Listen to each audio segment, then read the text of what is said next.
Yeah, good morning. My name is Florian from Cleversoft. I'm happy to present to you our solutions for FIDLEG or FinSA as said in English. Let's see if this works here. Perfect.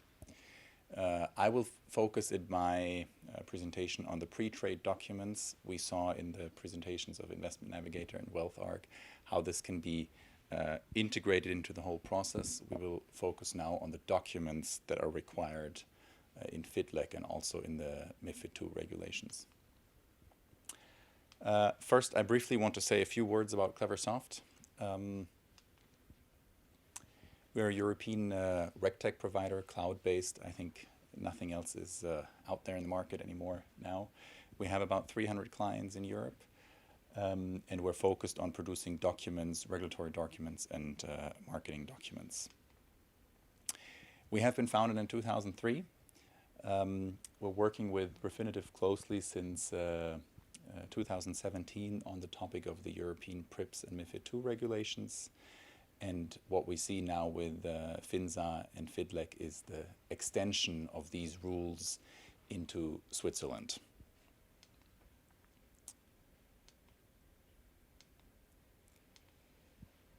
What are the services that we're focusing on? I want to focus today on the pillar Doc Suite. This is basically the retrieval and the distribution of regulatory compliance documents for the focus of the FIDLEG regulation.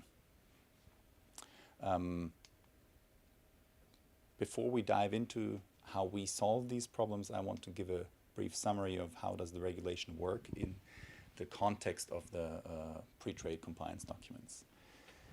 I'm pretty sure everybody knows FIDLEG will take effect January 1st.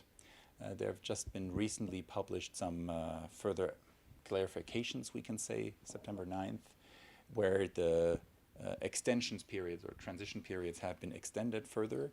We now, in particular for the area of the pre-trade compliance documents, the Basisinformationsblätter, as we call it, has been extended for 2 years. So there is time to get everything correct and implemented until December 31st, 2021.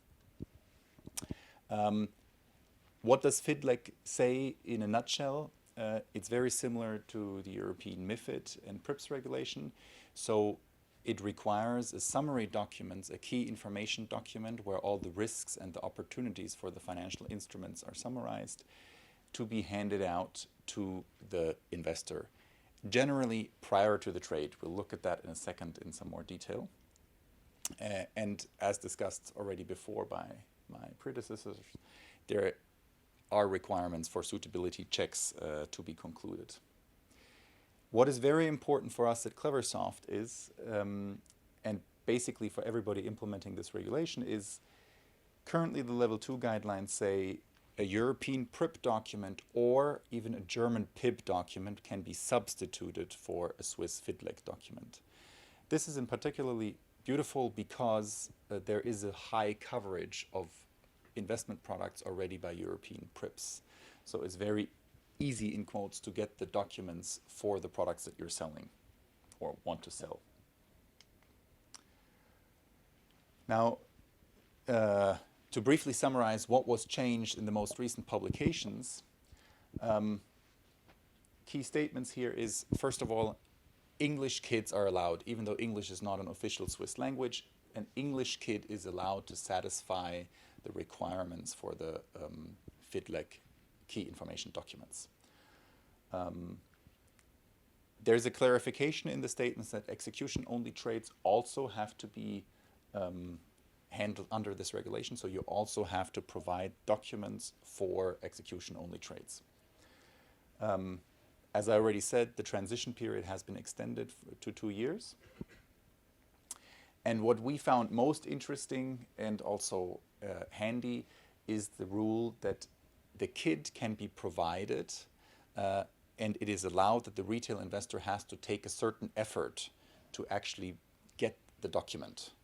So this is just a simple statement, but we will see that later when implementing how you get the documents actually to the clients. there's a big impact on that, because that can make things simpler for you as a financial institution. So if we look at this, this is obviously oversimplified, and I think Sylvan did a much nicer job at presenting how this can all be done in a unified interface. For us, looking at providing just the documents, you see here basically all the different streams that can end up requiring you to hand out pre-trade compliance documents. What does this mean? You basically have to find a single interface or a single way to retrieve these documents and hand them over to the clients.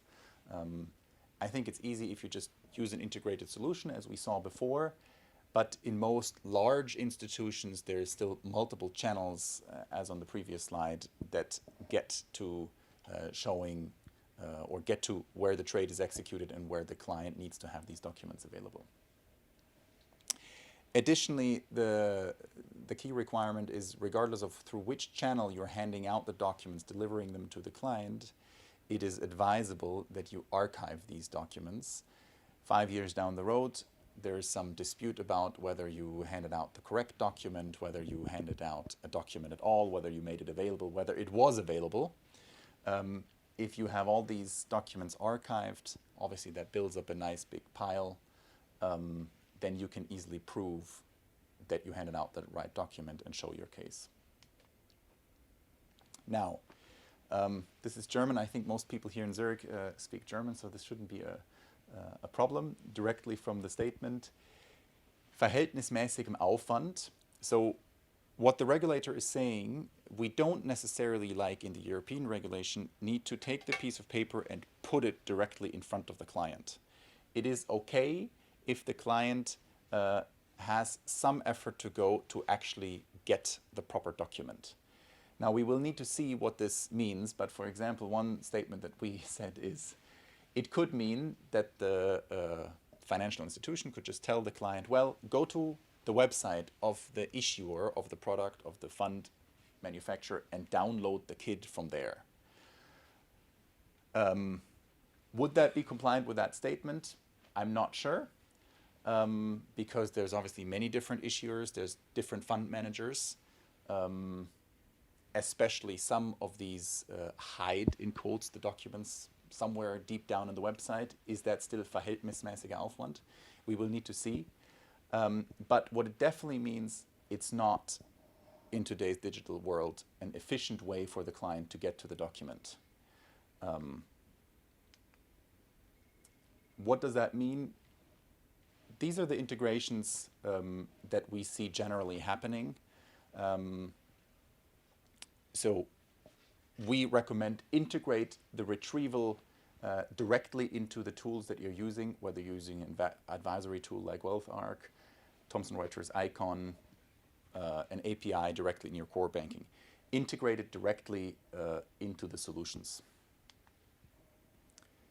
Now, if you have it integrated into all solutions directly at the point, what is very important, obviously, is that you have full coverage of all the financial instruments that are available. As I said before, the FIDLEG allows a German PIB document, which is a regulation since 2011, or a European PRIPS document to be substituted for the FIDLEG document. This leads to generally documents being available for all types of financial assets and instruments. Now, especially in Switzerland, with multiple language being typical here in Switzerland, this is not just an issue of getting the right instruments, but also getting them in the right language. For this, we have integrated this all in one service, which we call Doc Repository. So regardless of which type of instrument you're selling, whether it's an OTC derivative, a structured product, a mutual fund, our system will return directly the correct document. We currently have 157 issuers and futures exchanges connected to the system. This is the highest coverage of sources available in the market. And as I showed in the previous slides, you can use this through Thomson Reuters Icon, you can use it through a direct integration, you can use it through an API. In total, we have almost 15 million financial instruments in the database as an index for which we can retrieve documents. This is based on the Refinitiv reference data universe.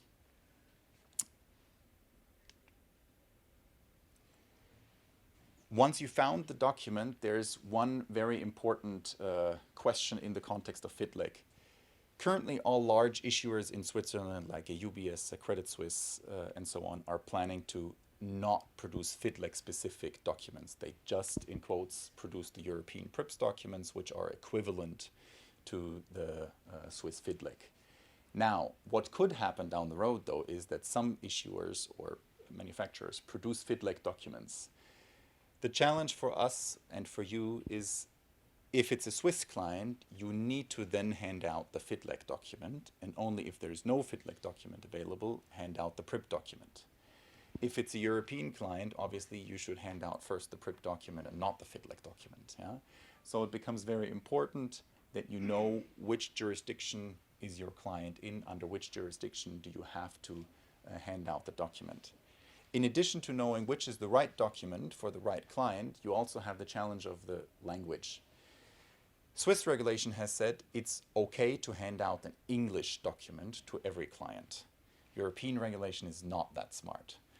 European regulation said the document should be in the language of the investor.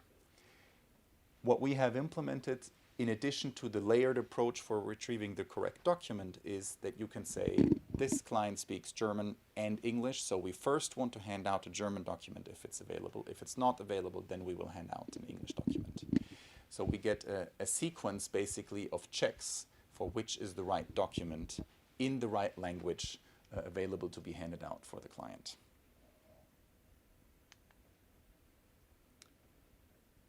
I think this is just some technical details which we don't need to go into any further.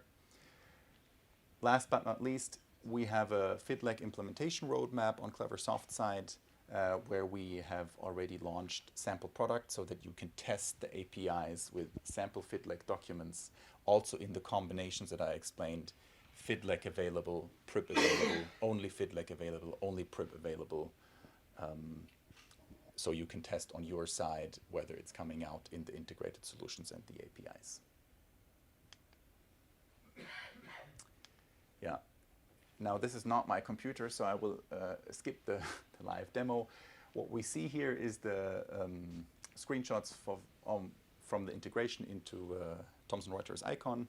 So you can basically search for the ISIN or any other identifier. You can link it with colors in Icon, and then you basically get a drop-down where you can choose the document in all the languages and all the jurisdictions that you need.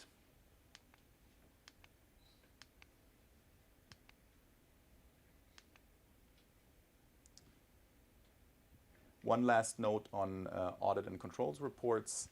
Cleversoft has been certified by Pricewaterhouse on an annual basis within ISAE 3402. This is a controls report for IT controls. And additionally, we have a certification ISAE 3000 for the correct implementation of the European PRIPS model calculations. Thank you very much. If you have any questions, feel free.